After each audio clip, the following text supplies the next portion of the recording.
Assalamualaikum warahmatullahi wabarakatuh.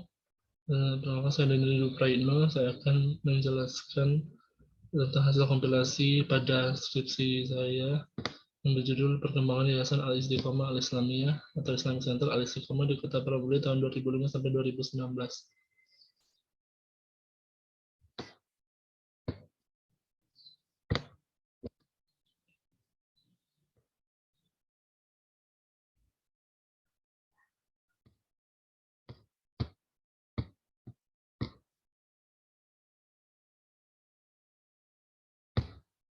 Di sini ada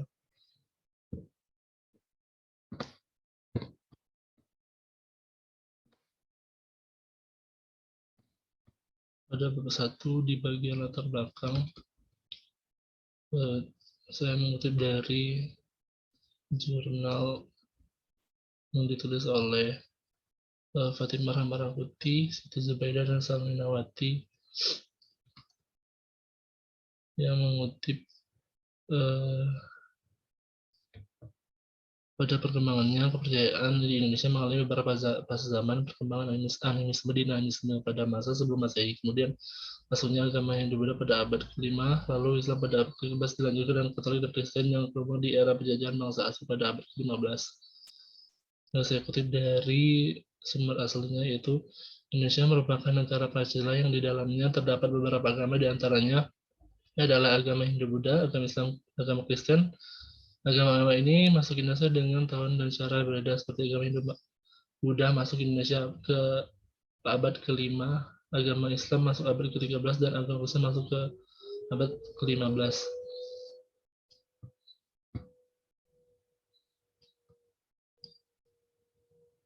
Kutipan selanjutnya yaitu pada paragraf berikut ini yang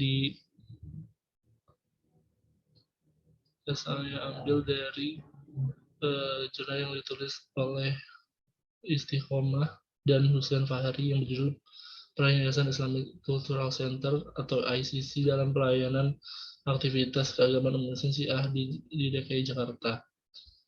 Nah, di sini saya mengutip di bagian latar belakang, yaitu Islam adalah agama yang penuh rahmat dan damai. Beragama yang terdapat di dalamnya adalah sebuah nilai plus tersendiri yang membuat Islam menjadi agama yang sangat harmonis. Sebanyak keberagaman yang dapat kita lihat dalam tubuh Islam, mulai dari budaya-budaya hingga masa-masa baik yang secara garis besar berpada Ahlus Sunnah wal Jamaah. Di sini saya kutip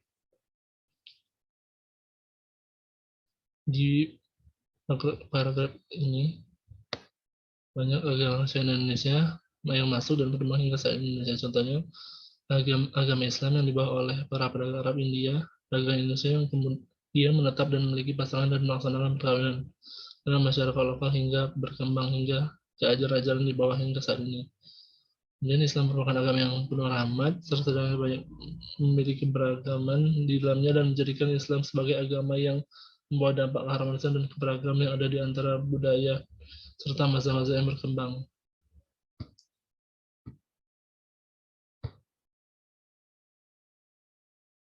Kemudian selanjutnya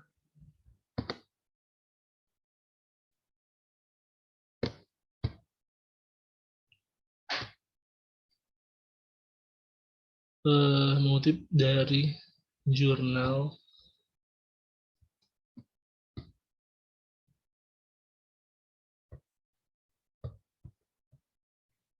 dari yang ditulis oleh Rosita Baiti dan Abdul Razak yang berjudul Teori dan Proses Islamisasi di Indonesia. Nah, di sini saya mengutip pada bagian ini, yaitu berdasarkan beragam laporan yang telah ditemukan di atas, maka teori ini menyimpulkan bahwa pertama, proses Islamisasi Indonesia mulai berlangsung sejak awal abad ke-13 Masehi. Kedua, Islam datang ke Indonesia tidak langsung dari Arab, melainkan lewat India.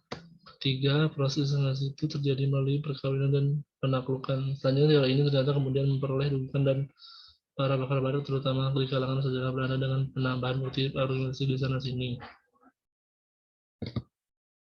Bagian paragraf ini. Kemudian selanjutnya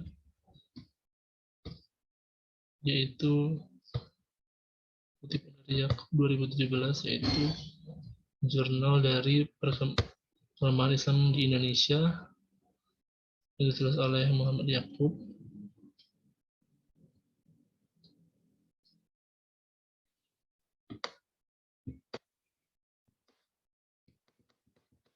Di bagian di perdebatan tentang awal masuknya Islam ke Indonesia, yang saya kutip di bagian paragraf ini, awal mula masuk Islam di Indonesia banyak yang menyebut dengan baik karena dalam ajaran Islam tidak bersifat memaksa, melainkan kesadaran dari hati seorang itu sendiri. Sebuah teori yang dilakukan oleh Hamka menjelaskan bahwa Islam sudah masuk di Indonesia pada awal Hijriah, bertepatan dengan masa Khalifah Rasyidin. Pada masa ini, para khalifah sudah melaksanakan ekspedisi penyebaran Islam ke Nusantara. Kemudian yang saya sumber aslinya itu menyebutkan Islam masuk Indonesia menurut Hamka pada awal abad ke-7. Artinya Islam masuk Indonesia pada abad Hijriah, bahkan pada masa Khalifah Rasyidin memerintah Islam. Sudah mulai ekspedisi ke Nusantara ketika sahabat Abu Bakar As-Siddiq, Umar bin Khattab, Utsman bin Affan, dan Ali bin Abi Thalib memegang gelar sebagai Amirul Mukminin.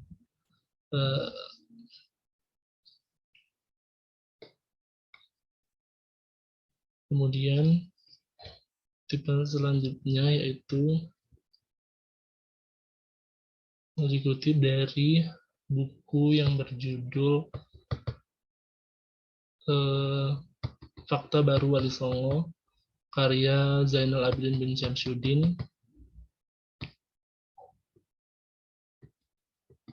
yang saya kutip di halaman 52 dan 53, yang berbunyi, kedatangan Islam di berbagai daerah Indonesia tidaklah bersamaan. Kerajaan-kerajaan datang pun mempunyai sisial politik dan sisial budaya yang bervariasi. Pada waktu Sulaiman mengembangkan kekuasaannya di abad ke-7 ke-8 Masehi, Selat Malaka sudah mulai disinggahi oleh para saudagar-saudagar Muslim dari Arab, Persia, Turki, India, dan Cina dalam pelayaran ke negeri-negeri Asia Tenggara dan Asia Timur. Namun, Naqib Al-Atas menegaskan bahwa bangsa Arablah yang menjadi cikal bakal berkembangnya Islam di wilayah Melayu Indonesia, bukan India. Nah, selanjutnya itu Malaka berdiri sekitar tahun 1400, berkembang menjadi pusat perdagangan Asia Tenggara yang kaya raya. Raja-Raja Malaka mengembangkan sayap kekuasaannya di semenanjung Malaka, sementara gerakan ekonomi mencapai banyak bergantung dengan wilayah Malaka. Pada abad ke-15 Masehi, Islam pun menancapkan pengaruhnya di Melayu, terutama di Malaka. Yang saya kutip di paragraf ini,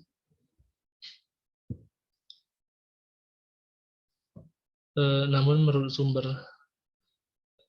kedatangan Islam di beberapa Indonesia tidak secara bersamaan. Kerajaan yang disinggahi memiliki keadaan politik serta sosial budaya yang bermacam-macam. Contohnya seperti Kerajaan Sriwijaya yang berkembang kuasanya pada abad ke-7 hingga ke-8 Masehi, yang dimana para pedagang serta saudagar Muslim berasal dari Arab, Persia, India, Turki, bahkan Cina sudah mulai menyinggahi Selat Malaka pada saat itu, yang dimana Malaka sendiri yang berdiri sekitar 1400 berkembang menjadi pusat perdagangan Asia Tenggara yang sangat besar dan terpengaruh, sehingga abad ke-15 Masehi Islam telah kuat pengaruhnya di kawasan Melayu, terutama di Malaka.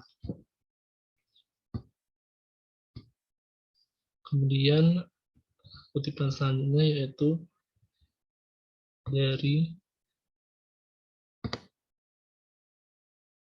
buku yang berjudul Sejarah Indonesia Masa Islam hingga Kolonialisme, karya Ahmad Fahri Hutahuruf.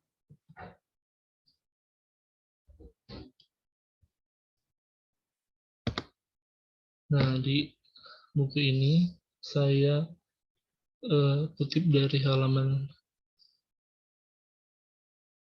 3, halaman 2. Menurut Surya Negara 1995, yang menjelaskan bahwa akibat dari kurangnya informasi yang bersumber dari fakta peninggalan agama Islam di Nusantara, Inskripsi serta tua tentang Islam tidak menjelaskan tentang kapan masuknya Islam di Nusantara. Pada inskripsi tua itu hanya menjelaskan tentang adanya kekuasaan politik Islam. Kerajaan Saudara pada abad ke-13 Masehi Islam itu karena sudahnya memastikan kapan masuknya Islam di Nusantara dihadirkan pada luasnya wilayah Pulau Nusantara. Nah, saya kutip di bagian ini. Menurut saudara negara yang memaparkan mengenai inskripsi tertua tentang Islam yang kurang menjelaskan mengenai kapan datangnya Islam di wilayah Nusantara, yang mana di dalamnya hanya menceritakan mengenai kekuasaan politik Islam ditandai dengan berdirinya Kerajaan Sunda Pasai pada abad ke-13 Masehi. Selain mengenai inskripsi tertua Islam yang kurang menjelaskan bagaimana Islam masuk Indonesia, faktor luasnya wilayah Kepulauan Nusantara juga merupakan kejahatan sendiri. Kemudian paragraf selanjutnya yaitu dari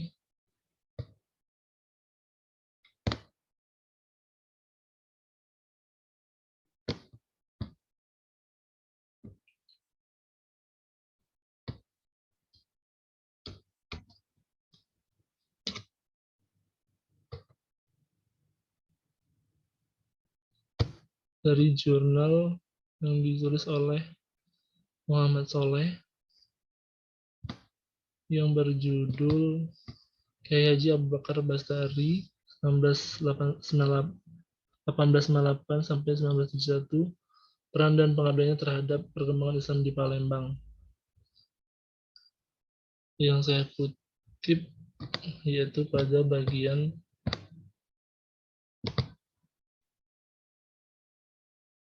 ini. Ulama Sumatera Selatan mempunyai kedudukan sosial yang tinggi dalam masyarakat. Mereka tidak hanya sekedar dihormati dan disegani, akan tetapi pemikiran mereka dalam berbagai dimensi diapresiasi sebagai kebenaran, dipegang dan diikuti secara ketat dan mengikat. Artinya secara teologis dan sosiologis historis, ulama Sumatera Selatan merupakan kelompok elit keagamaan yang sangat signifikan. Nah, sini saya kutip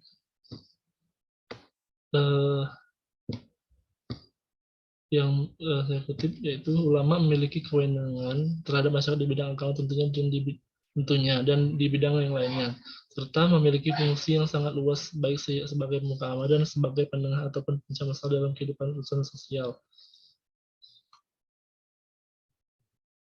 Selanjutnya yaitu kutipan dari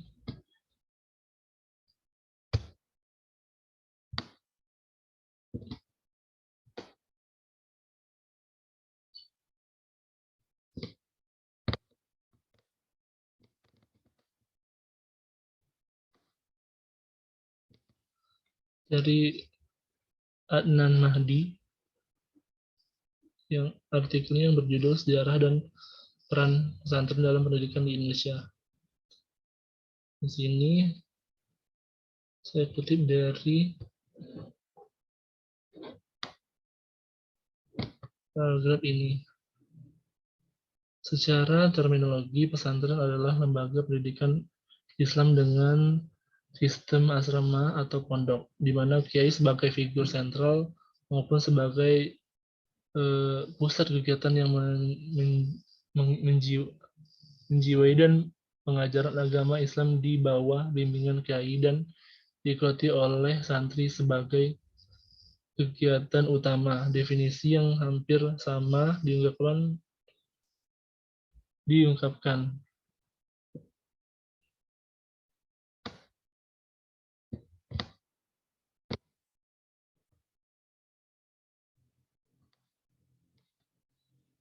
Pesantren merupakan lembaga pendidikan Islam tradisional yang mempelajari, memahami, menghayati, dan mengamalkan ajaran Islam dengan menekankan asal moral keagamaan sebagai pedoman pelaku sehari-hari.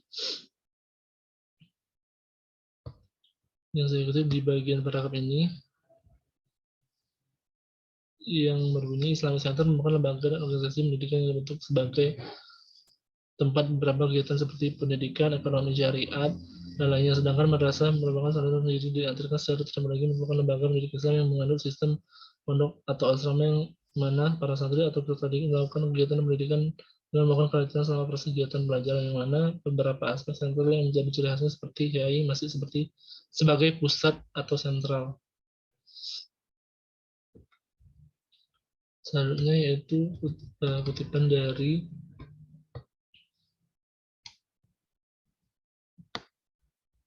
jurnal yang ditulis oleh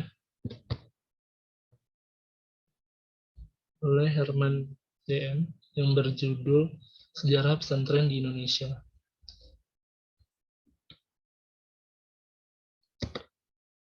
Yang saya kutip dari B. Pengertian pesantren.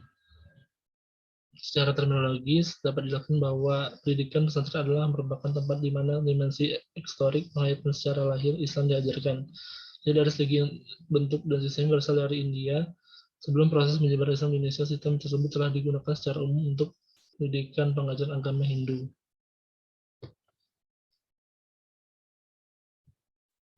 Organisasi yang saya kutip pada ini, pengertian saya itu menurut sendiri secara terminologis merupakan tempat Islam diajarkan dan dikembangkan walaupun bentuk pendidikannya merupakan sistem yang diambil dari kebudayaan Hindu dari India.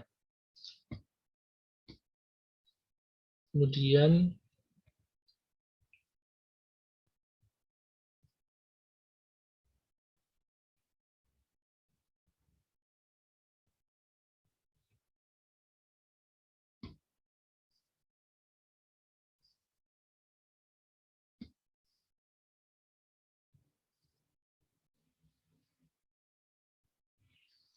selanjutnya yaitu bab 2 tinjauan pustaka.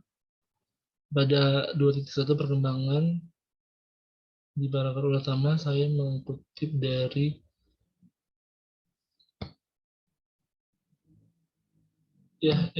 buku yang ditulis oleh Yudrik Jahya yang berjudul Psikologi Perkembangan.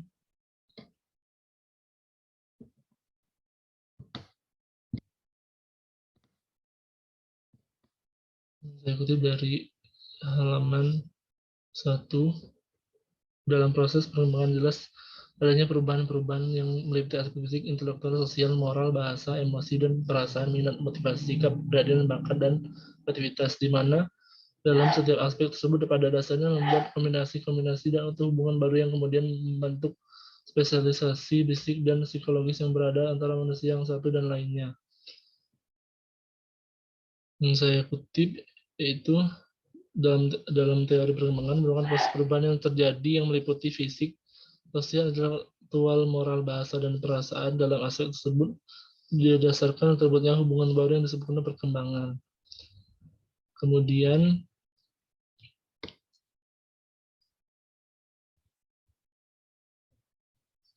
saya masukkan teori dari Ibnu Khaldun yang di dalam jurnal yang ditulis oleh Kasdi 2014, yaitu teori perkembangan merupakan suatu yang bergerak pada kerentanan kerusakan sehingga bisa bergerak ke depan hingga tak terbatas, merupakan bentuk integrasi.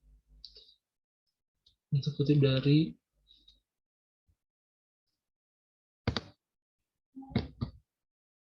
sejarah penanganan menurut Ibnu Khaldun yang berhubungan.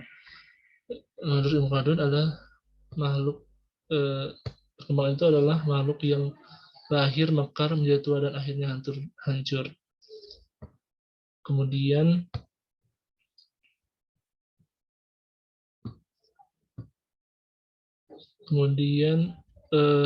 menurut buku karangan Daliman yang saya kutip yaitu pada halaman 89 yang berbunyi, perkembangan menyangkut segala bentuk gerak dan perubahan masyarakat yang berturut-turut dan bertahap menuju bentuk masyarakat atau bangsa yang lebih baik dan lebih tinggi tingkat kehidupannya. Kesinambungan kontinuitas terjadi apabila perkembangan generasi baru meneruskan apa yang telah diletakkan oleh generasi sebelumnya. Pengulangan terjadi bila apa yang telah pernah terjadi di masa lalu terjadi lagi di masa kemudian, sedangkan perubahan dipergunakan untuk menuju suatu perkembangan yang sifatnya lebih cepat dan lebih besar. Yang seperti di paragraf 2, itu menurut Daliman, perkembangan adalah menyangkut mengenai bentuk generasi, semua bentuk gerak atau perubahan pada masyarakat atau bangsa menuju tingkat hidup lebih tinggi dan lebih baik. Selain itu, perkembangan terjadi secara berkesinambungan yang mana generasi baru melanjutkan atau meneruskan apa yang telah ditetapkan oleh generasi sebelumnya.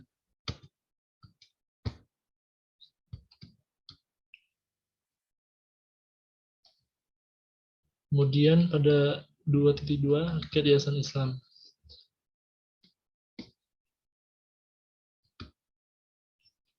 Yang saya kutip dari jurnal yang berjudul Analisis Penerapan PSAK nomor 43 pada Yayasan Masjid Al-Falah Surabaya yang ditulis oleh Rizky Adedan Patmono. Dan saya kutip dari sini, pasal pada dasarnya, yayasan bukanlah suatu istilah yang asing didengar oleh masyarakat saat ini. Menurut pasal 1 ayat 1 Undang-Undang Nomor 16 Tahun 2001, tentang yayasan adalah badan hukum yang terdiri dari kekayaan yang dipisahkan dan dibutuhkan untuk mencapai tujuan tertentu di bidang sosial, keagamaan, kemanusiaan, dan yang tidak mempunyai anggota. Dan di sini saya kutip di paragraf pertama, itu pasal 1 Undang-Undang Nomor 16 Tahun 2001 mengenai yayasan merupakan badan hukum terdiri atas kekayaan dipisahkan tentu di bidang sosial, keamanan, tidak punya anggota. Selanjutnya di 2.3 yaitu saya kutip dari Badan Pusat Statistik Kota Prabu Muli tahun 2020, yaitu berupa tabel yang saya uraikan dalam bentuk redaksi.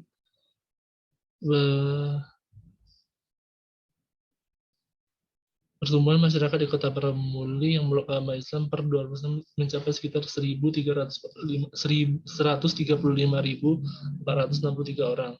Jumlah ini terus bertambah hingga tahun 2000 seiring dengan bertambahnya penduduk sebagian besar mayoritas penduduk Kota Prabu Muli agama Islam. Hal ini dapat dilihat dari banyaknya ormas, sarana pendidikan, serta lembaga dakwah yang ada di Kota Prabu Muli. Menurut data terbaru perkembangan Islam di Kota Prabu Muli terlihat dari jumlah pemeluk agama Islam. Menurut data pada tahun 2020 terdapat 154.779 jiwa. Jumlah ini naik dari data di atas, yang berarti perkembangan Islam di Prabu Muli mengalami kenaikan yang sangat signifikan. Hal ini di semakin banyak fasilitas pendidikan, tempat ibadah ataupun lembaga Islam berdiri hingga saat ini.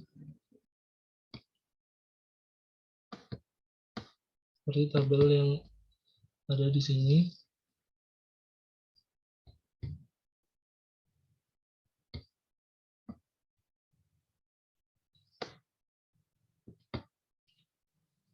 Kemudian 2.4 Islamic Center. Saya kutip dari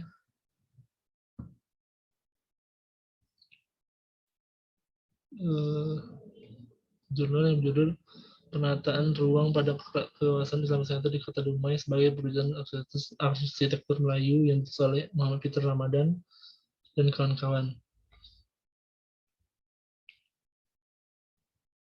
Yang saya kutip di bagian studi pustaka mengenai pengertian Islamic Center. Pengertian Islamic Center secara umum menurut Moto 1981 menyatakan Islamic Center sebagai pusat kegiatan keislaman, semua kegiatan pembinaan dan pengembangan manusia atas dasar ajaran agama Islam berlangsung berdasarkan inti atau dasar ajaran yang meliputi ibadah, muamalah, takwa, dan dakwah. Sedangkan Islamic Center sebagai wadah fisik berperan sebagai wadah dengan berbagai kegiatan yang begitu luas dalam satu area. Kemudian 2.4.1 yaitu tujuan dan fungsi Islamic Center. Saya kutip dari Bashiruddin dan kawan-kawan dengan jurnal yang berjudul Perbedaan Fungsi dan Penggunaan Masjid pada Islamic Center Indonesia atau Difference in Function and Use of Mosque in Indonesia Islamic Centers. Yang saya kutip dari bagian ini.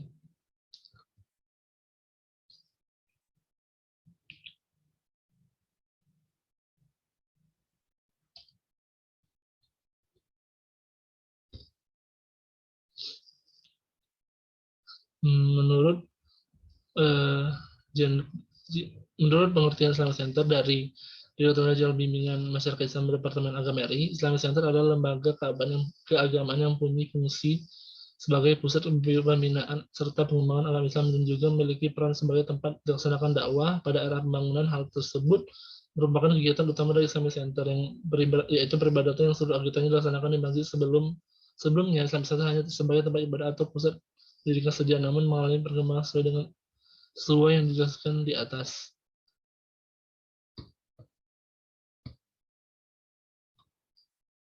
Yaitu selanjutnya itu yang saya kutip dari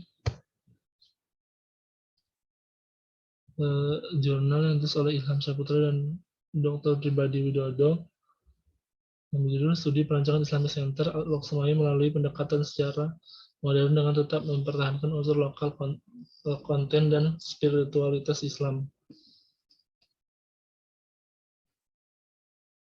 Yang saya kutip di bagian tujuan dan fungsi Islamic Center.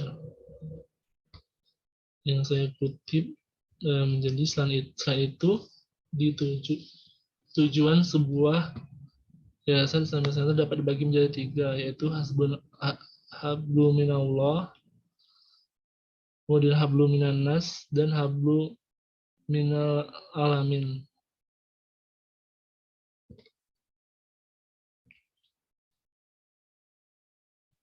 Kemudian selanjutnya saya kutip lagi dari jurnal Bashiruddin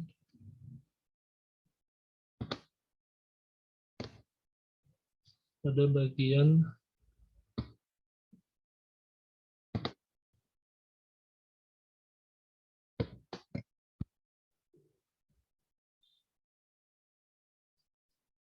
masih di bagian tujuan dan fungsi Islamic Center.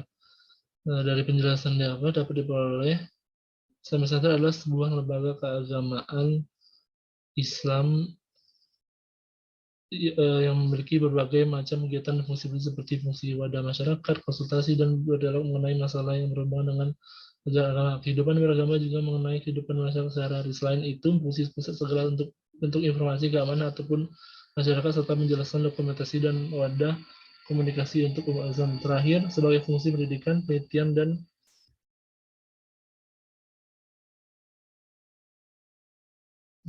penelitian dan pengkajian dalam menjadi wadah pembinaan termasuk menjaga kemurnian ajaran syariat Islam maupun sebagai media dakwah.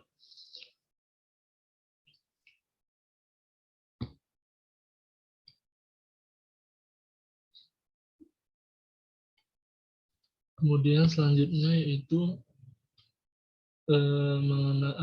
mengenai fungsi Islamic Center yang saya kutip dari Mas Dian Chandra Putra.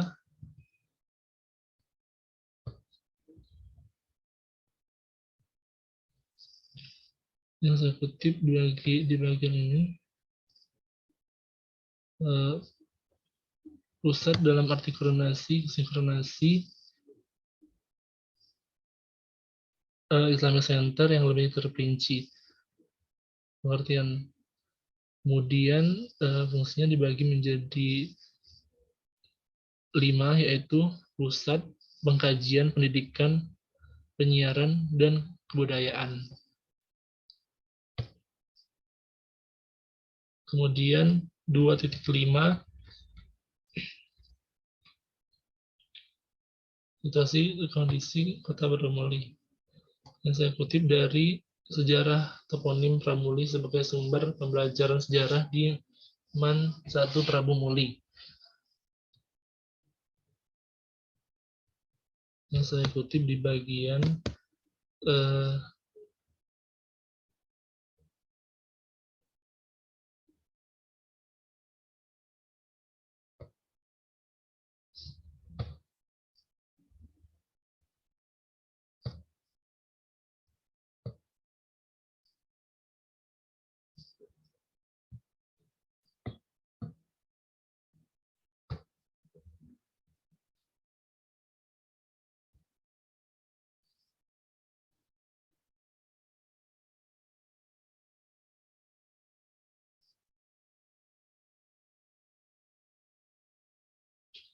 ini Prabu ini merupakan kota kecil yang diambil oleh Kabupaten Muara Enim di sebelah barat dan timur yang terletak di 3 jam perjalanan dari ibu kota provinsi Palembang. Pramuli merupakan daerah pemekaran dari Kabupaten Muara Enim yang sebelumnya tergabung sebagai satu kecamatan menjadi kota administratif berdasarkan peraturan Perintah RI nomor 18 tahun 1982. Pada masa itu kota Pramuli baru memiliki 2 kecamatan, yaitu Kecamatan Pramuli Barat dan Kecamatan Pramuli Timur. Hingga tahun 2001 berdasarkan Undang-Undang Nomor 6 Tahun 2001, kota Pramuli dari kota administratif dinaikkan menjadi kota pemerintah dan pemerintah kota Pramuli dan telah memiliki 4 kecamatan, 12 kelurahan dan 14 desa.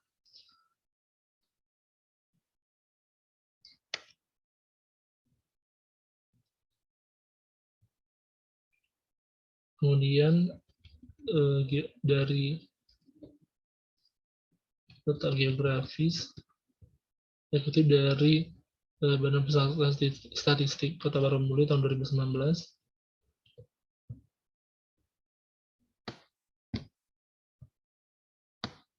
Seperti dari bagian geografis, berdasarkan posisi geografisnya, wilayah Kota Pramuli bagian utara berbatasan dengan Kabupaten Muara Enim dan Kabupaten Balik, bagian timur berbatasan dengan Kabupaten Muara Enim dan Kabupaten Ogan Ilir, kemudian setelah berbatasan Kabupaten bagian selatan berbatasan Kabupaten Muara Enim dan bagian barat berbatasan dengan Kabupaten Muara Enim.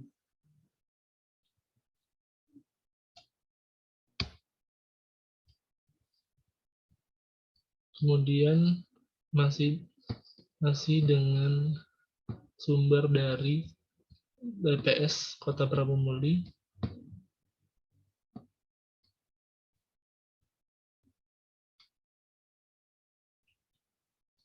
BPS Kota Pramuli tahun 2020, yaitu masih mengenai wilayah atau geografi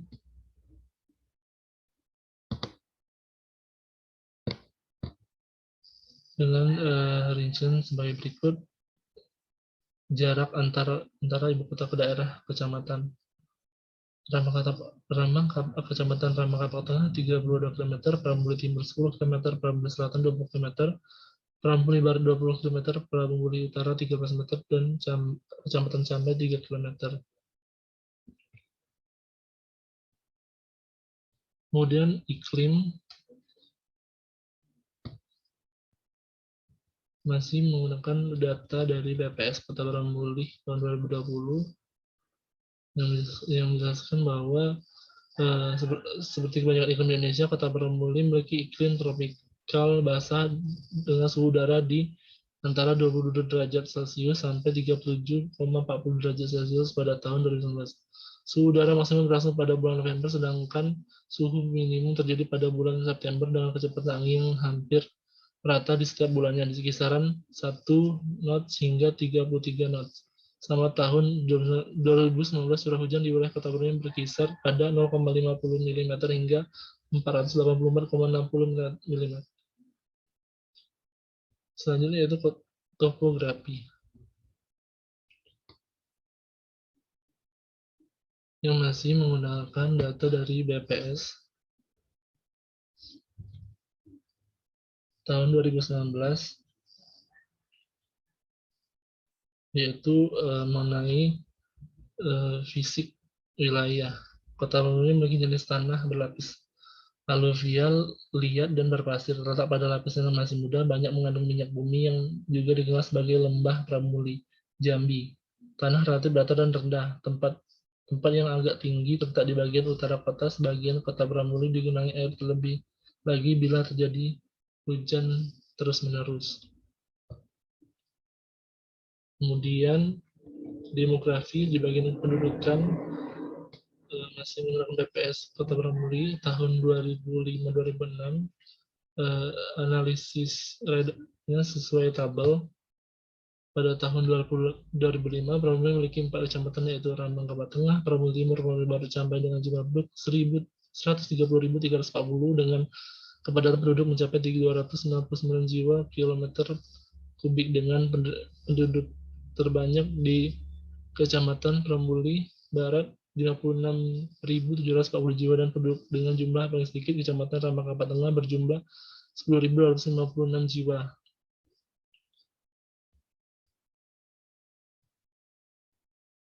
Kemudian masih dengan analisis tabel jumlah penduduk, masih menggunakan sumber dari Badan Pusat Statistik Kota Prambuli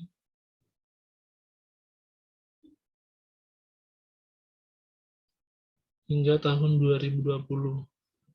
Kemudian di bagian pendidikan,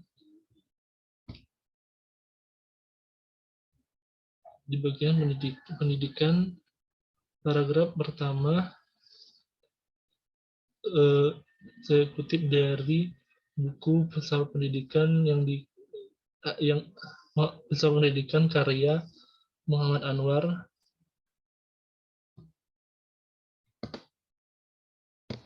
Saya kutip yaitu di dalam bukunya menyebutkan bahwa pendidikan merupakan suatu pengalaman yang lebih luas dari rangkaian proses yang berlangsung di sekolah. Selain itu, pendidikan juga merupakan sebuah kegiatan sosial bermasyarakat yang berdampak pada perkembangan masyarakat di suatu wilayah atau daerah tertentu. Jadi, dapat disimpulkan bahwa pendidikan membawa perubahan dan perkembangan pada masyarakat. Selanjutnya, yaitu agama.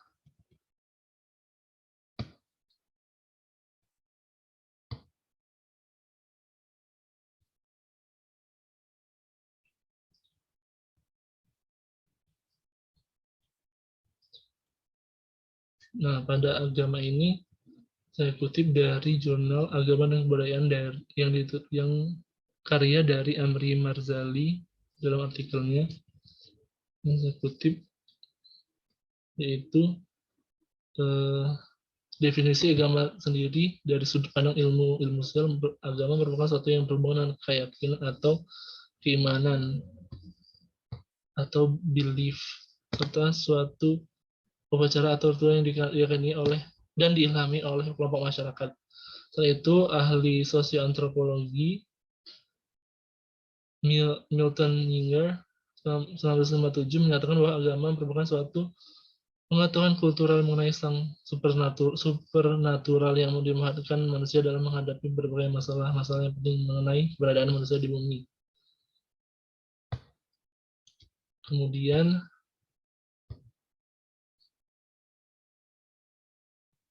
masih menggunakan data BPS mengenai perkembangan agama.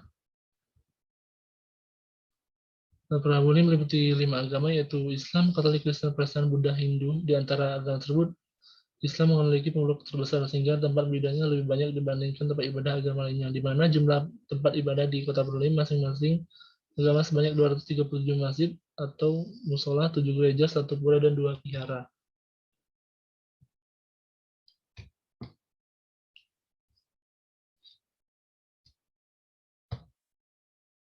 Selanjutnya yaitu bab 3 tentang metodologi. Nah, pada bab ini di bagian metode penelitian, paragraf pertama saya masukkan kutipan dari Sartono Kartodija yang ditulis dalam Pranoto 2015 di halaman 11.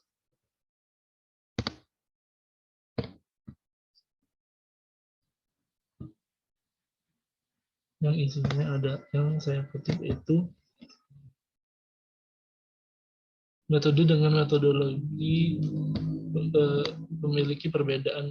Metode disebutkan sebagai how to know atau metode adalah cara bagaimana memperoleh sebuah pengetahuan atau wawasan, sedangkan metodologi memiliki arti yang lebih tinggi dari metode yang disebut sebagai to know, how to know, yang berarti mengetahui bagaimana harus mengetahui. Selanjutnya yaitu kutipan dari Basri 2006, kutipan pendapat dari Hasan Usman yang dikutip oleh Basri 2006 halaman 34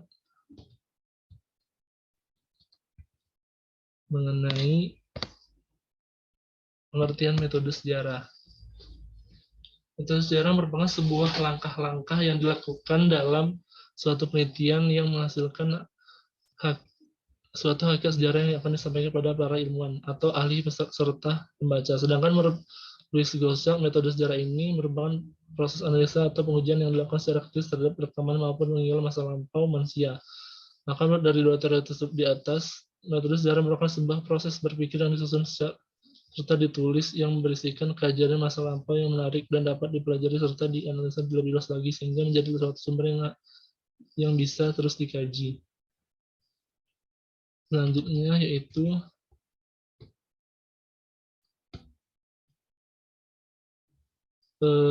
paragraf terakhir dari 3.1 yaitu dari buku Metodologi Sejarah karya Dr. Haji Sulasman Anhum yang saya kutip di halaman 74. Menjelaskan bahwa metodologi sejarah merupakan prosedur atau metode yang digunakan untuk tahu cara mengetahui metodologi sejarah sebagai science of methods, berarti sebagai ilmu yang membicarakan cara, yaitu cara untuk mengetahui peristiwa yang terjadi pada masa lampau sejarah. Misalnya seorang sejarawan yang ingin mengetahui sejarah proklamasi kemerdekaan Indonesia, dia akan menempuh secara sistematis prosedur yang penyelidikan dengan menggunakan teknik.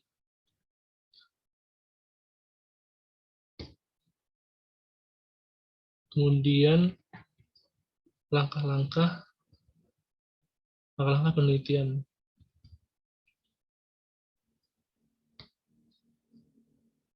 Nah, langkah-langkah penelitian di paragraf pertama, di paragraf heuristik, saya kutip dari buku Pranoto.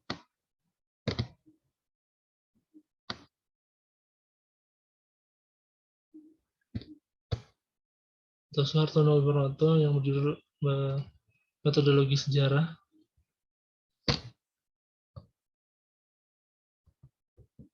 Yang menjelaskan mengenai heuristik yang saya kutip, yaitu secara terminologi heuristik berasal dari bahasa Yunani yaitu heuristiken yang bermakna mengumpulkan atau menemukan sumber, yakni sumber sejarah atau disebut juga historical source. Yang dimaksud dengan sumber sejarah yang meliputi catatan, naskah, tradisi lisan, puing-puing runtuhan bangunan bersejarah maupun inskripsi kuno. Secara singkat, terjejak ataupun bekas tinggalan manusia baik fisik maupun non fisik dapat dikatakan adalah sebagai sumber sejarah. Selanjutnya itu menurut buku dari Sulasman lagi,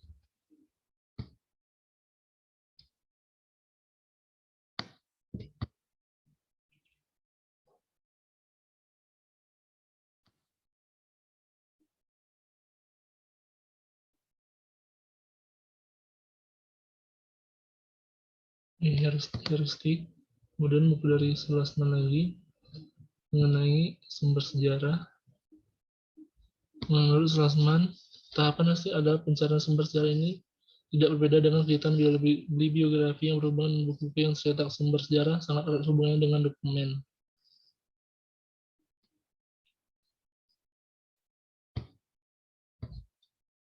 Kemudian selanjutnya yaitu saya kutip dari buku Metodologi dan Historiografi Sejarah dari Bapak Alian Sayar dan Bapak Dedi Irwanto. Pada halaman 55 mengenai dalam metode sejarah memiliki 3 pengertian dokumen.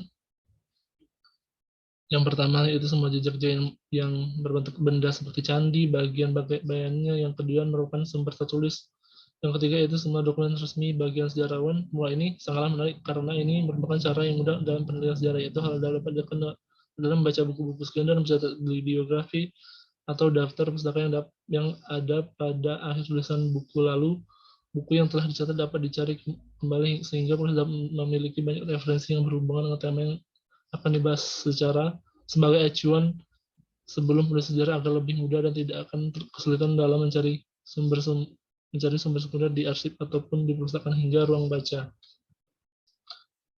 Kemudian mengutip lagi sumber dari metodologi sejarah karya Dr. Haji Sulasman mengenai sumber primer dan sumber sekunder.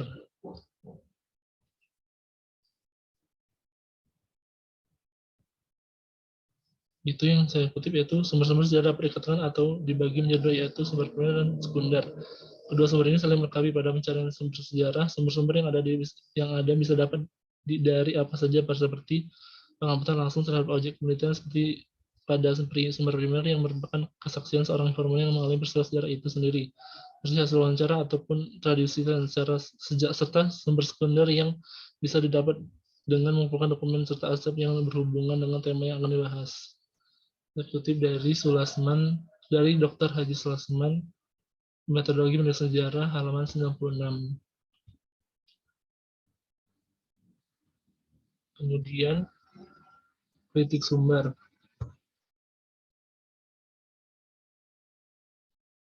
Kritik sumber ini saya mengutip dari Teori dan Metodologi Sejarah, karya Suartono Wipranoto pada halaman 68. Yang saya kutip yaitu kritik intern atau internal yang mempunyai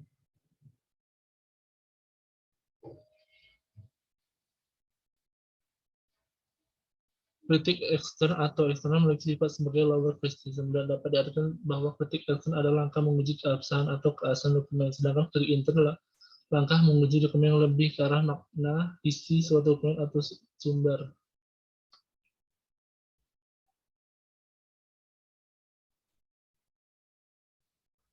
Oh,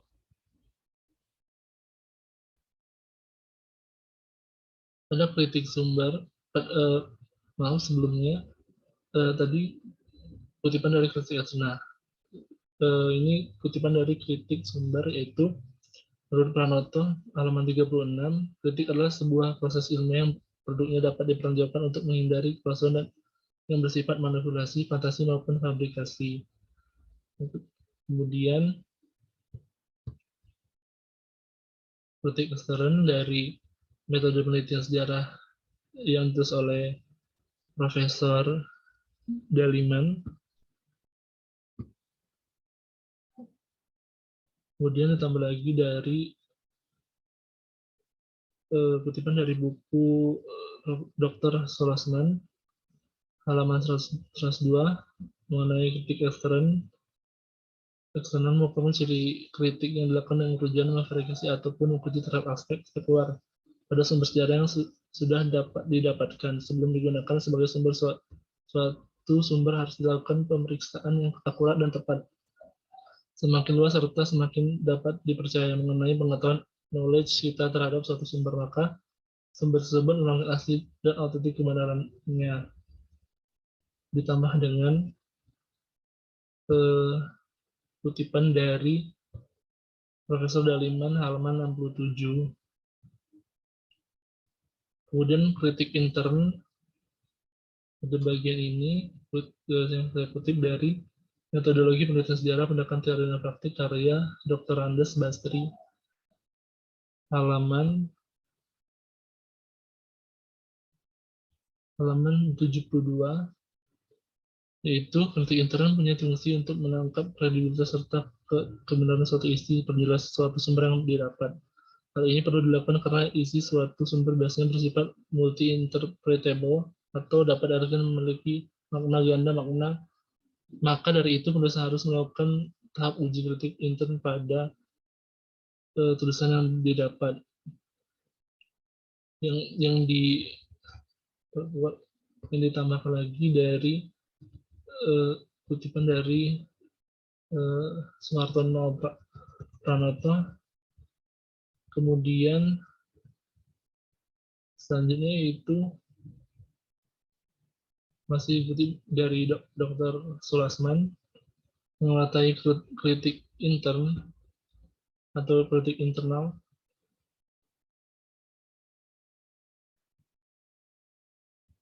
Kemudian 3.2.3 tentang interpretasi. Nah, pada interpretasi ini, menurut Nina Herlina dalam bukunya Metode Sejarah tahun 2020 halaman 30 mengenai interpretasi, yaitu tahapan kegiatan menafsirkan fakta-fakta serta menetapkan makna yang saling hubungan daripada fakta-fakta yang diperoleh. Saya kutip, yaitu menyebutkan bahwa internet merupakan tahapan kegiatan penafsiran fakta-fakta lalu menentukan arti dan makna yang saling berhubungan dengan dari setiap fakta yang didapat. Dia secara segi metodologis, interpretasi adalah suatu hal yang sangat berhubungan, bahkan suatu bagian dari proses penelitian sejarah, serta sangat penting dalam penulisan sejarah. Kemudian ditambahkan lagi dari buku Profesor Daliman, Metode Penelitian Sejarah, mengenai makna interpreted.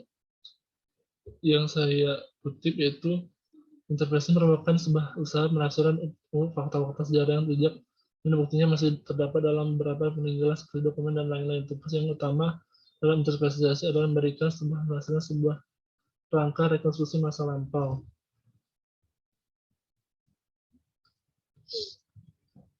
Kemudian ditambah lagi dari teori kutipan dari Guntur Wijaya yang ada dalam dalam buku Metodologi Penelitian Sejarah karya Sulasman di halaman 111 mengenai interpretasi yang menafsirkan sejarah yang bisa disebut dengan analisis sejarah. Yang disebut dengan analisis adalah sebuah menguraikan, sedangkan teknologi berbeda. Analisis yang bermakna menyatukan analisis ini merupakan metode terpenting dalam interpretasi. Kemudian Pranoto 2015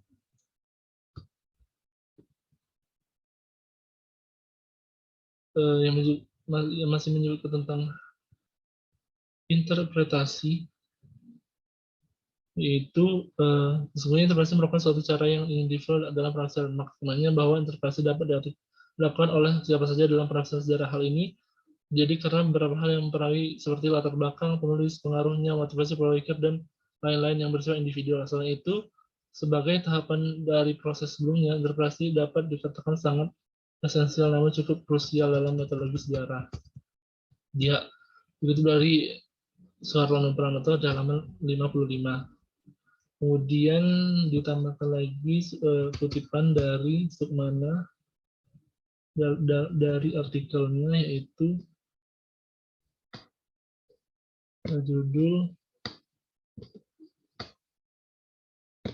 Metode Penelitian Sejarah.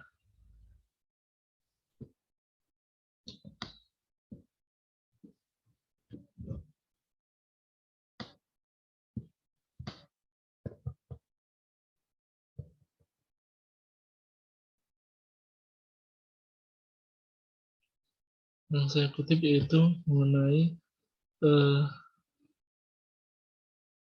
kita harus bisa membayangkan apa yang terjadi masa lalu, kemudian apa yang sedang terjadi sekarang hingga yang terjadi setelahnya. Ini merupakan bentuk imersi yang digunakan untuk memudahkan seorang penulis ataupun sejarawan dalam mengerangkai fakta demi fakta. Kemudian historiografi 3.2.4.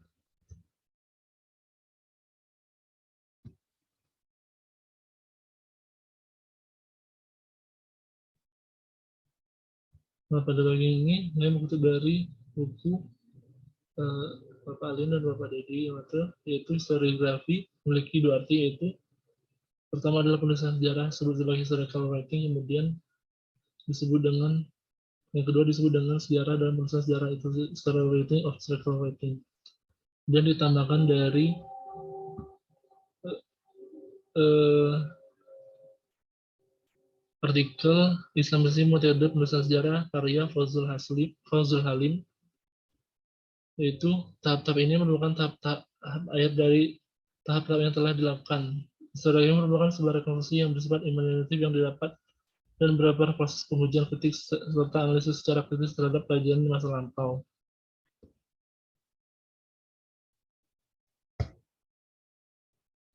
Kemudian ditambah lagi dari buku metode sejarah karya Profesor Nina Herlina mengenai historiografi, yaitu tahapan kegiatan menyampaikan hasil-hasil rekonstruksi imajinatif masa lampau itu sesuai dengan jejak-jejaknya. Dengan perkataan lain, tahapan historiografi itu ialah tahapan kegiatan penulisan hasil penghasilan atau fakta-fakta itu kita tuliskan menjadi suatu kisah sejarah yang selaras. Di sini kita pada persoalan kemahiran mengarang, art of writing atau seni menulis.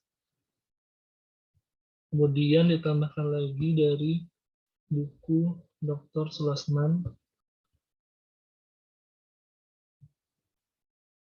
yang saya kutip, yaitu pada halaman 148 mengenai historiografi adalah memakai fakta berikut maknanya secara kronologis, diakronis, dan sistematis menjadi tulisan sejarah sebagai kisah. Kedua sifat uraian itu harus tampak karena kedua hal itu merupakan bagian dari ciri karya sejarah ilmiah, ciri sejarah sebagai ilmu. Kemudian yang terakhir yaitu 3.3 mengenai pendekatan. Nah, yang saya kutip dari buku Dr. Andes Basri di halaman 37,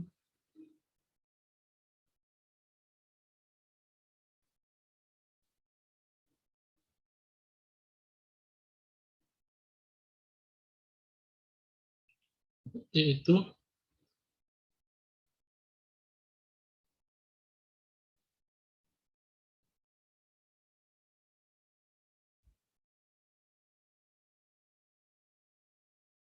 dalam metodologi ilmu sejarah, masalah yang krusial adalah masalah pendekatan suatu penulisan yang dilakukan secara rinci harus menggunakan ilmu pendukung seperti pendekatan. Metode penulisan sejarah sangat bergantung pada pendekatan-pendekatan disiplin ilmu lainnya agar mendapatkan gambaran yang lebih baik.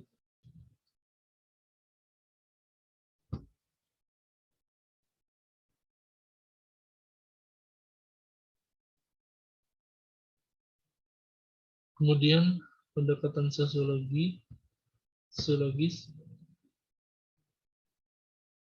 yang saya kutip dari Arif Khairuddin, yaitu melalui pendekatan sosiologis, agama dapat dipahami dengan mudah karena agama itu sendiri diturunkan untuk kepentingan sosial. Dalam Al-Quran misalnya kita menjumpai ayat berkenaan dengan hubungan manusia lainnya. Sebab yang hubungan kesengsaraan semua itu jelas baru dapat dijelaskan apabila memahaminya, mengetahui sejarah sosial pada saat ajaran agama itu diturunkan.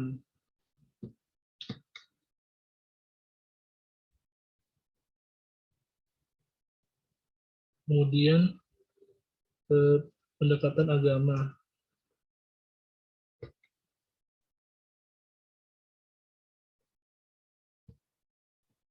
Nah, yang saya kutip dari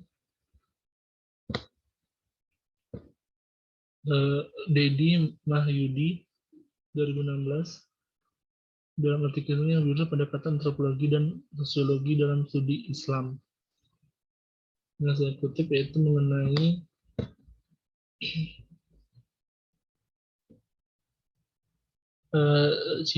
empat ciri fundamental cara pendekatan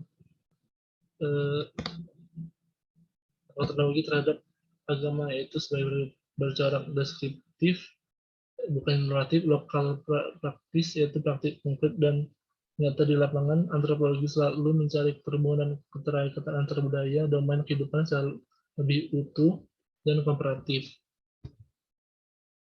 Kemudian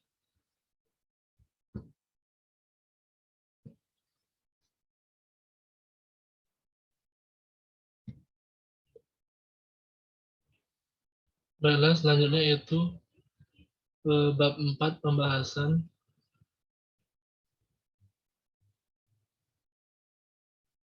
itu mengenai 4.1.1 mengenai latar belakang pendirinya Yayasan Al-Istiqomah Al-Islamiyah.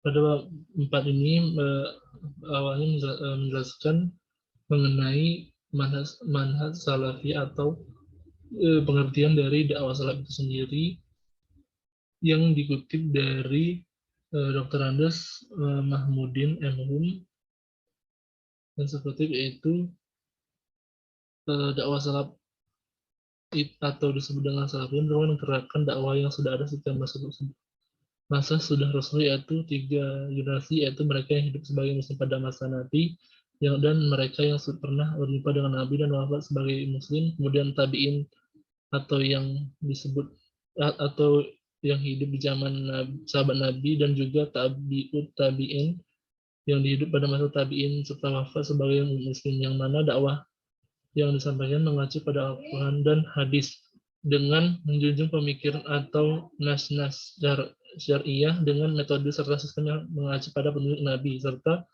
petunjuk para sahabat dengan keilmuan dengan pengalaman. Kemudian eh, ditambah lagi mengenai pengertian dakwah salaf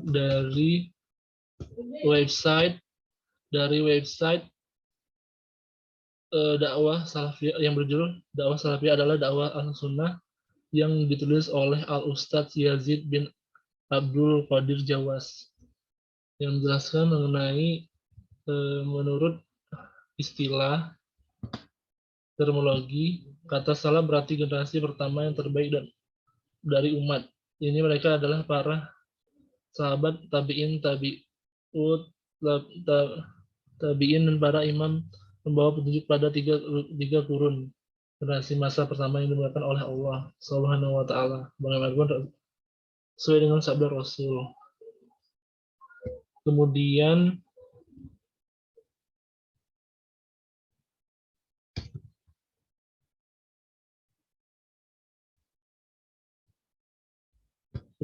selanjutnya yaitu kutipan dari Muhammad Ali Chozin, strategi dakwah salafi di Indonesia, yaitu yang saya kutip dari bab pendahuluan yang berbunyi seperti yang diketahui bahwa kegiatan dakwah merupakan salah satu bentuk metode berdasarkan amar ma'ruf nahi mungkar yang bermakna bahwa menebarkan kebaikan dan meninggalkan kemungkaran yang dilakukan dengan kegiatan dakwah yang diperlukannya perencanaan yang jelas dan maksud serta tujuan yang jelas dengan berikan yayasan-yayasan dakwah Islam yang memiliki sasaran dakwah yang mad'uh atau tercapai. Kemudian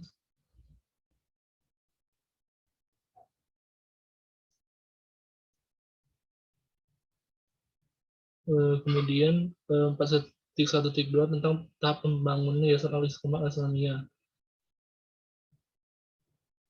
yaitu dari arsip atau dokumen yayasan mengenai syarat-syarat penerimaan bantuan dari Jum'iyah At-Turaj di Indonesia Kuwait, yang diantaranya adalah satu lembaga berbentuk lembaga atau yayasan mempunyai lahan tanah minimal 0,5 hektar milik sendiri atau yayasan bisa dari wakaf atau beli sendiri, yaitu kemudian sudah ada rumah warga di sekitar lahan yang akan dijadikan mahat atau Islamic Center. Terus yang keempat, pengurus yayasan aktif mengikuti kajian Islamiyah berdasarkan Al-Quran dan As-Sunnah Nabi Muhammad berdasarkan pemahaman para sahabat. Yang kelima, ada rekomendasi dari Ustaz yang dikenal baik oleh Jum'iyah Ihyatul Jakarta. Selanjutnya yaitu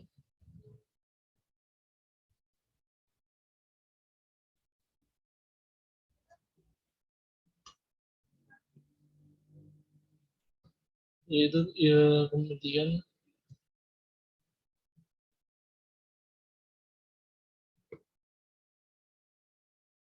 yang saya kutip dari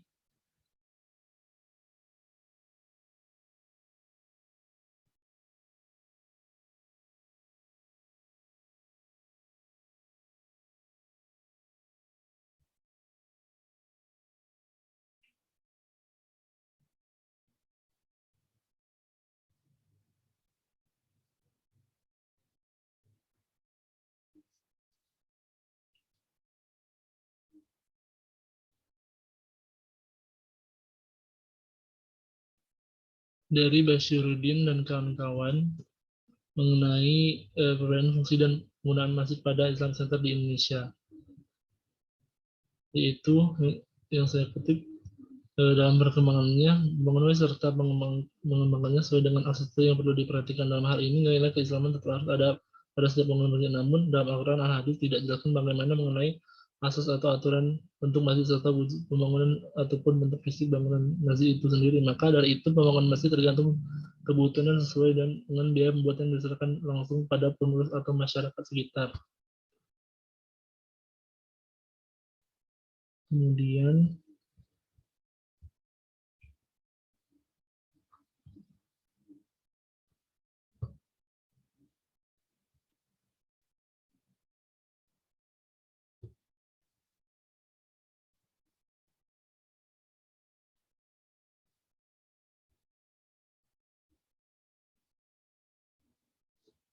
mengenai eh,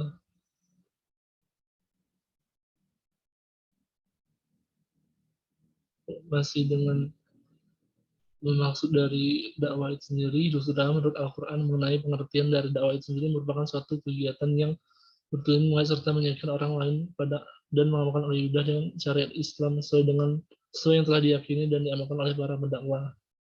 Yang saya kutip dari pengertian arah dan tujuan dakwah dan pemberdayaan masyarakat karya Anas Habibi Ritonga.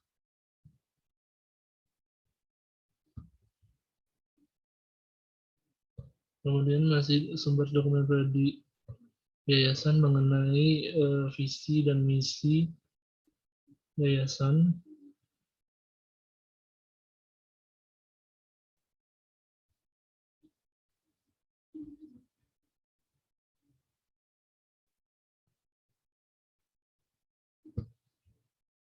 Kemudian struktur organisasi Islamic Center Istiqomah tahun 2005 sampai 2019 yang saya kutip yaitu dari jurnal Perang Struktur Organisasi dan Sistem Remunerasi dalam Meningkatkan Kinerja yang ditulis oleh Tati Nurhayati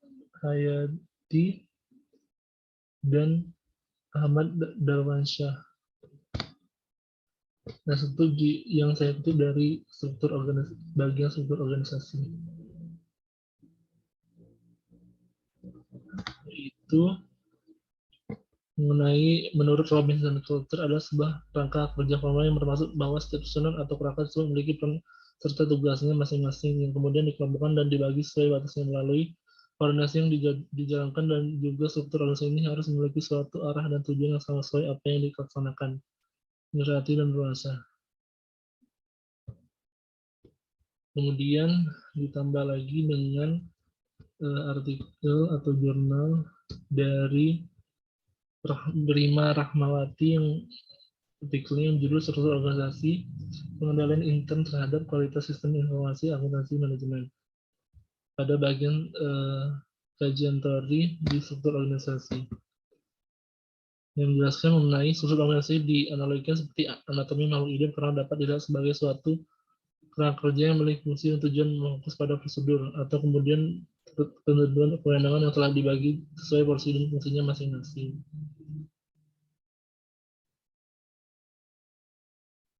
Kemudian ditambah lagi dari jurnal Halayani dan Marlius pada artikelnya yang berjudul Analisis Tingkat Kesehatan PT BPR Batang Kapas pada bagian masih pada bagian struktur organisasi.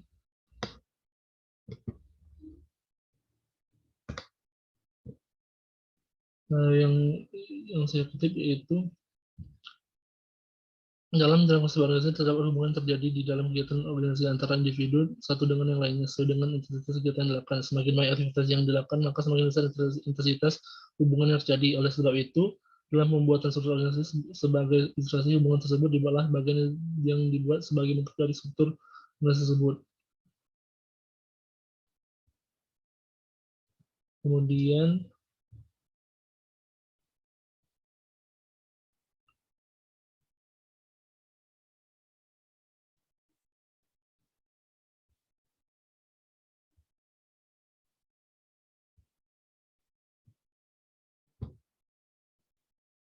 Kemudian saya di bagian berikutnya saya kutip struktur organisasi bagian dari setiap tahunnya dari 2005 sampai 2019.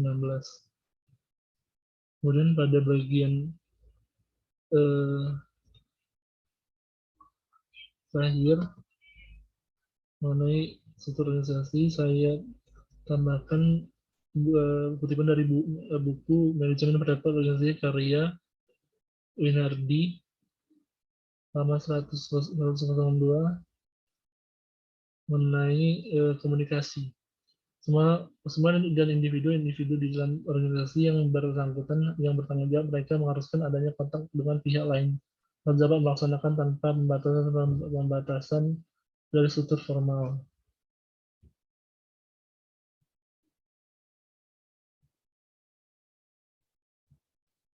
Kemudian di bagian perkembangan pendidikan, saya kutip dari buku Pendidikan Islam dalam Lintasan Sejarah karya Profesor Dr. Haidar Putra Daulay dan Haja Nurgaya Pasah. Yang saya kutip yaitu mengenai pendidikan Islam itu sendiri didefinisikan dalam dua hal, yaitu pengertian sempit dan luas. Dalam pengertian sempit artikel usaha penyampaian yang dilakukan di dalamnya, yaitu knowledge atau ilmu, value atau nilai, lalu skill atau keterampilan yang melandaskan ajaran Islam dari tenaga pendidik kepada yang terdidik dengan tujuan bentuk individu yang islami. Sedangkan dalam pengertian luas menyampaikan pemberian ilmu lebih luas yang mencakup segala hal yang berhubungan dengan pendidikan Islam seperti sejarah, pemikiran, serta lembaga. Menurut Abdul Mujid dan Yusuf Muzakir, kemudian menurut Abdul Mujid dan Muzakir dalam buku Ilmu Pendidikan Islam karya Profesor Dr. Haji Abidin Nata yang menjelaskan mengenai menurut Abdul Mujid dan Yusuf Muzakir menjelaskan bahwa di dalam Islam semua dasar dari pengoperasionalan semua ada pada agama, karena hal tersebut merupakan bingkai dari segala kegiatan pendidikan dimulai dengan makna dan memberikan warna serta menilai ubudiyah. Pendidikan Islam merupakan pendidikan yang memiliki dasar-dasar keislaman yang kuat dan karakter serta memiliki tujuan yang jelas. Selain menuntut ilmu dunia, ilmu akhirat sangat berpengaruh sangat jelas dengan tujuan tidak lain dengan menanamkan sikap lebih mendahulukan urusan akhirat dibandingkan urusan dunia. Hal ini dilakukan agar sejak kecil anak-anak sudah diajarkan untuk lebih mendahulukan ibadah, lalu kemudian baru urusan pelajaran secara umum. Kemudian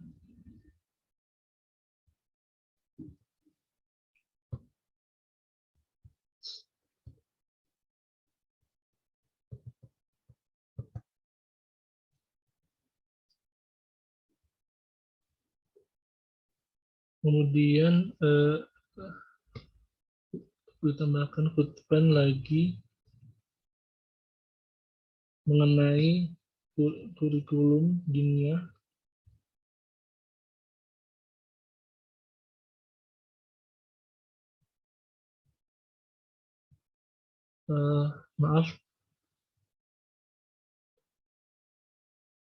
Mengenai Undang-Undang Pendidikan Nasional tahun 1899 yang menyatakan bahwa sekolah Islam secara umum harus mengikuti sistem sekolah negeri, yang berarti bahwa kurikulum yang diajarkan harus sama dengan kurikulum pada sekolah umum yang dikeluarkan oleh Kementerian.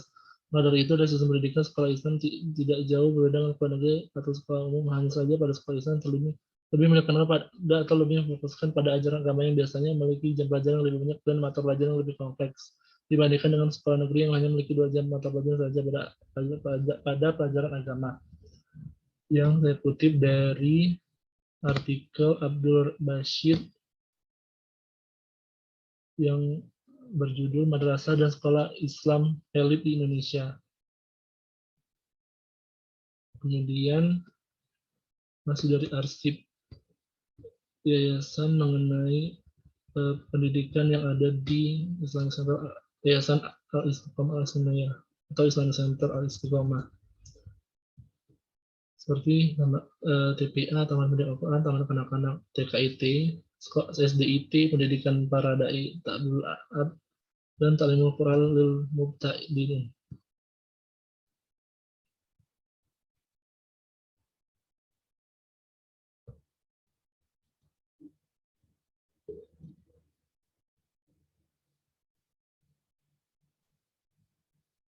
Kemudian pada bagian TKIT, karena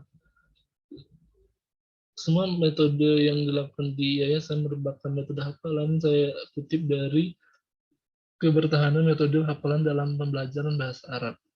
Saya kutip dari judul artikel tersebut yang ditulis oleh Devi Suci Windaria,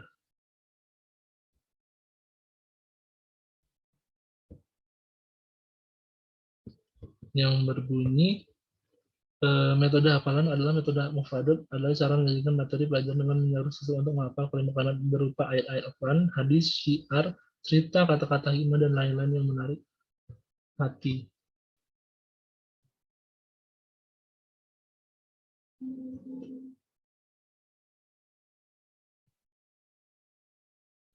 Kemudian pada SMP IT, saya masukkan lagi kutipan dari maaf saya SIDIT, saya masukkan lagi kutipan dari Muhammad Khairuddin dengan judul analisis kebijakan kurikulum pendidikan Islam di lembaga pendidikan Islam. Yang saya bahas mengenai kurikulum diniyah tersebut dengan kurikulum pendidikan Islam memang mengandalkan Al-Quran dan Sunnah Nabi yang memiliki tujuan yang jelas ingin dicapai, karena dalam kurikulum pendidikan Islam sangat mencerminkan sikap dan perilaku yang tegas dan menjalankan kehidupan sehari-hari. Selain itu juga ajaran Islam sangat memandang dan menempatkan kegiatan pendidikan adalah kegiatan yang sangat penting dalam kehidupan. Kemudian pada SMP IT Al-Istiqomah, saya mengutip bagian pendidikan asrama yang saya kutip dari jurnal atau artikel yang berjudul Strategi Peningkatan Kualitas Pendidikan melalui Program Asrama di SMP IT Al-Qurata, Ayun, Palu. Karya Abdul Mufarik dan kawan-kawan. Sini saya mengutip mengenai kelebihan dari pendidikan asrama adalah adalah menumbuhkan rasa atau sikap mendalam bagi siswa. Lalu pendidikan agama asrama juga cara untuk menghindari dikotomi keilmuan, ilmu agama dan ilmu umum yang diharapkan dapat meningkatkan kualitas dalam membentukkan kepribadian secara utuh pada peserta didik, serta dalam proses pendidikan dan pembelajaran yang lebih terbimbing dan terjaga dan diawasi oleh tenaga pendidik. Kemudian semua masalah yang dialami peserta didik dapat diketahui langsung serta dapat diselesaikan segera.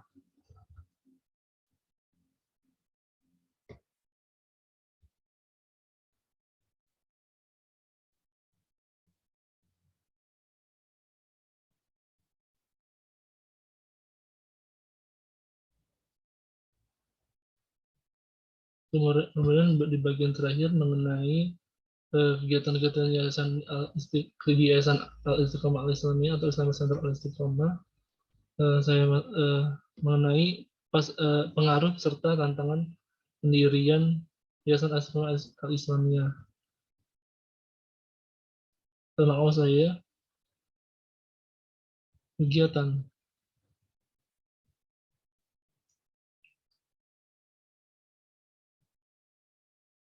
yang saya kutip mengenai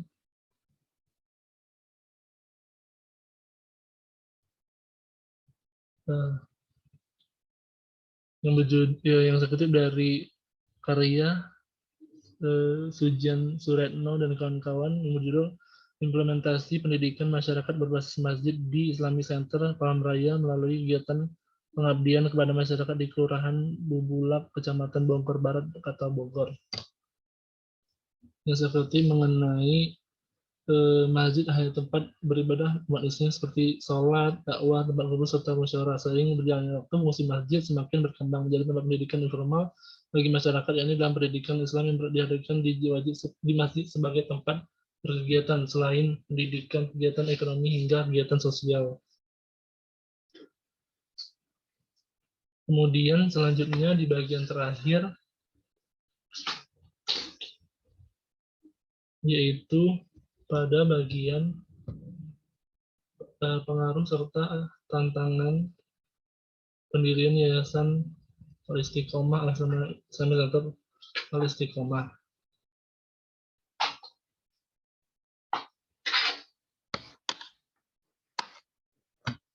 Saya kutip dari Umanailo.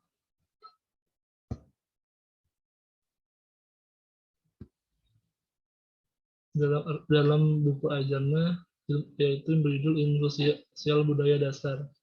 Ini saya kutip di halaman 1 mengenai masalah budaya.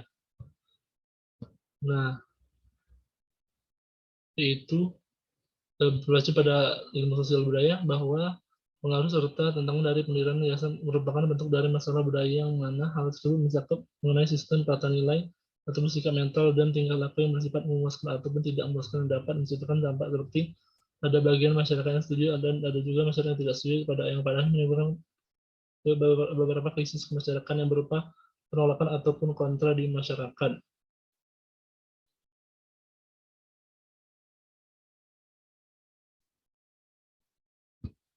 Demikian pemaparan kompilasi sumber skripsi saya. Apabila ada salah kata dan perbuatan, saya mohon maaf. Pada Allah saya mohon ampun. Saya akhiri. Wassalamualaikum warahmatullahi wabarakatuh.